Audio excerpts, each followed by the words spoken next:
Assalamu alaikum. We're going to be starting now. The family in Islam is the key building block for a strong community and society.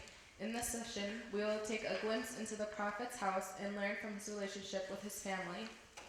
Today we have Dr. Jamal Badawi and Sheikh Qari Rahman. And first, Brother Jamal will be speaking. Dr. Jamal Badawi is a well-known author, activist, preacher, and speaker on Islam. Dr. Badawi completed his undergraduate studies in Cairo, Egypt, and his master's and PhD degrees at Indiana University in Bloomington, Indiana. He is the author of many books and articles on Islam. He also actively participates in lectures, seminars, and interfaith dialogues in North America. Additionally, he is active in several Islamic organizations, including Islamic Society of North America. He is the founder and chairman of the Islamic Information Foundation, and currently he is the vice chairman of the Islamic University. الحمد لله والصلاة والسلام على رسول الله وعلى آله وصحبه ومن والاه. السلام عليكم ورحمة الله تعالى وبركاته. I know it is getting late and I'm very happy that this is session that started sharp on time. Maybe the sisters are more punctual than the brothers. By the way, I noted that in many conferences, their attendance, their punctuality, they come before things start. May Allah bless you all of you. Anyway, so that they rather don't get too jealous with me. My basic outline, inshallah, I'll touch a little bit on the Prophet ﷺ as a husband, as father and grandfather. I combine them together, and as a son and relative. As a husband, of course, his relationship with Khadija was really, really exemplary. 2/3 or more of his marital life was monogamous. That's when people always think of the Prophet as the polygamy. From the age of 25 to the time when Khadija died, that's 37 years, until the passing away of the Prophet, that's 25, 63, so you talk about 37 years. More than 2/3 of that, it was a monogamous marriage with Khadija only. And as you know, there is always this estimate as to how old was Khadija at the time when he married her, but I didn't see really any credible report that says that she was younger or the same age. And actually, she was married twice before. Their relationship, if we were to put it in a few words, was the embodiment of what we read in Surah Al-Rum. تسكنوا إليها وجعل بينكم مودة ورحمة. Mutual peace, very deep love and mercy and respect between both of them. Khadija radiallahu anha was the first that he told about the experience of revelation, the first one who was honored to be the first follower, the first Muslim to accept Islam from the Prophet sallallahu alaihi wasallam. And if anyone is interested as to how she felt about him and his character, you read the story, or you read it in Ibn Ishaq, when he came to her and indicated that he might be something. I'm worried that something bad might have happened to me. Who is that that came to me in the cave? And she was extremely realistic, but very complimentary. Oh, Allah will never let you down. You are hospitable with guests. You help the widows and those who are underprivileged. You're hospitable with your guests. You know, you can read that. It's an amazing thing coming from a wife who's wise, who knows what she's really talking about after long experience of marital life with him. We know that in the Meccan period, because she died in Mecca, these were the very difficult and rough years. She stood by him when Muslims were banished. She could have left him to go by himself, but she stood, and she was really a rich and used to soft life. Yet she bore the difficulty that the community went through, including the time when they had to eat 3 leaves even to survive, as we read in the Sirah.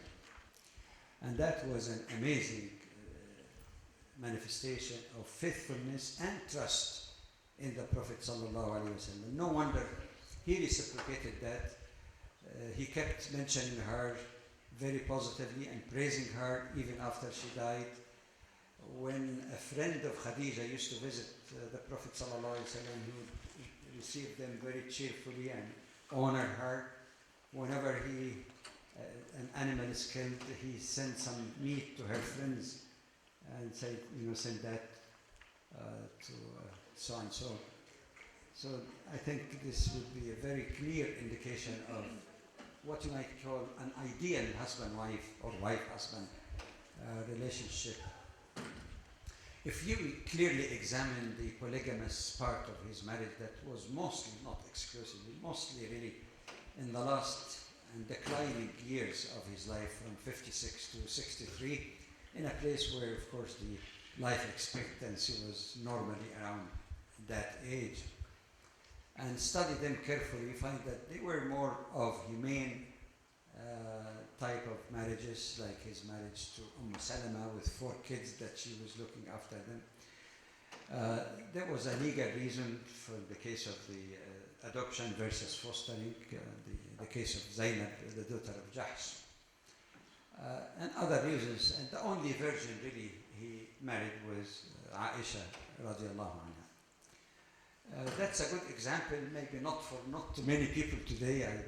I seldom find people now who have more than one wife. One wife is enough challenge anyway. But in that situation, because it still exists in the world, he gave the ideal role model really for justice between his wives. Every night he goes and visits them, aside from where he's going to spend the night, but he goes and asks them about their needs, visit them, showing care to all of them. And perhaps he manifested the ultimate that any human being can arrive in terms of justice between wives. And that's why the Quran says, وَلَن تَعْدِلُ, you'll never be, meaning fully. And the Prophet ﷺ actually used to say, oh Allah, this is my division on justice, meaning of course between my wives.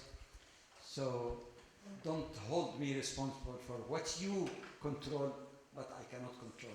And I think this is similar to parents. You have children, you love them also dearly, but somehow human feeling, you have a soft spot for one or the other, not to discriminate against or love this, but this is a matter that a person is excused. He was very sensitive to their anger if they feel bad. He tells Aisha radiallahu anha, Aisha, I know when you're contented or content with me, and when you're angry with me. He said, how? He said, when you're happy with me, you say, by the name of the Lord of Muhammad sallallahu alayhi wa sallam. When you're angry, you say, by the name of the Lord of Ibrahim.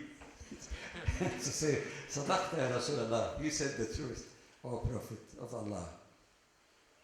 His relationship with other wives were just amazing, especially all of them in fact, but we just take a couple of shots to show his personality and the way he treated women, in that case, his wife. Of course, the incident when they were traveling and he let the people go further, and he started racing with Aisha. Racing, imagine the Prophet ﷺ is running and she's running, wait for me. You can't imagine the scene with the image that we have of the Prophet ﷺ, yet he find it okay to just keep running and race with her. Of course, one time he won the race. The next time, Aisha radiallahu anha says, when I became a little heavier, and the first time she won, the next time he won because she was a little heavier, as normally happened to all humans anyway. I'm not saying especially one gender, but it happens in cases occasionally. And of course she's a little bit restless, so he says, هذه بتل, 1 for 1. You're just even soothing her in the moment of it. No, I crushed you now. 1 for 1.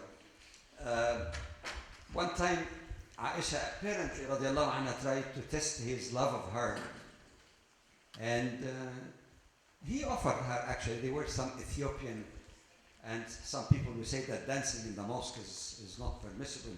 It is not a belly dance or anything of that nature, and it was not women. This have to be clarified. These were men from Abyssinia, and possibly they were not really Muslim. There's no indication that they were Muslim. And they were dancing, of course, something like, they would dance with their arrows or whatever. And the Prophet ﷺ stand there and ask Aisha, would you like to watch? She said yes. She goes behind him and put her cheek on his cheek. In public. Or else who narrated it? Put her cheek against the cheek of the Prophet ﷺ. See how much this man loves me, And she kept watching, and the Prophet encouraged him, go on, carry on. Your Bani Arfada, that's the name of their tribe or people. Until she said, Aisha, until I got tired, I got bored. But maybe deliberately she wanted to stay longer to say, well, get out. Didn't you get enough? And kept waiting for her until she herself even left. Another very interesting one, that one of the neighbors of the Prophet ﷺ was a Persian, and he used to do good soup, good Persian soup. So he came at one time to invite the Prophet ﷺ to come to have a bowl of soup. So the Prophet ﷺ looks at Aisha, she was with him, and he said, وَهَذِهِ, in this one too? And the man said no. I don't know why he said no. Maybe he thought that the amount is not enough or whatever. I don't know. Anyway, وَهَذِهِ? He said no. So the Prophet said, then no. Meaning, I'm not coming. So the man asked again, and the Prophet said, وَهَذِهِ? Only at the first time, he said, okay. And the narrator said the Prophet ﷺ and Khadija were racing together to the house of that, to have the soup together. We find, and that's a lesson for us also, how many of us talk with their spouses about their problems or issues, especially men talk about things that are so complex that wonders whether he really knows anything about it. In the Hudaybiyah, during the negotiation of the Treaty of Hudaybiyah, as you know, I'm not getting into the background, you're familiar with that. There was some unhappiness in the among the Muslim community, and they felt that the Prophet ﷺ gave too much to the idolatrous Arabs of Mecca, and they did not realize that he was directed by Allah subhanahu wa ta'ala, and while the conditions of the treaty sounded very asymmetric and very much in favor of the pagans, the Prophet ﷺ insisted on one thing and gave up so many things with the guidance of Allah for one thing. The big prize he was looking for, you know what? There will be peace for 10 years. Ever since the Treaty of Hudaybiyah, Islam proved to spread much, much faster during the period of peace than conflict. At the time of conflict, everyone will be in their trenches, watching the others, we versus them, no communication, all kinds of stereotypes and backbiting and bad-mouthing. When there is peace and people communicate and start thinking rationally, and that's exactly what happened. About 18 months down the 10 years agreement, more people accepted Islam than the previous, maybe 16 years. Numerically, not racially. And ever since, when حتى تضع الحرب أوزارها, as the Quran describes war as something undesirable, when the burdens of war are put down and people interact, they enter into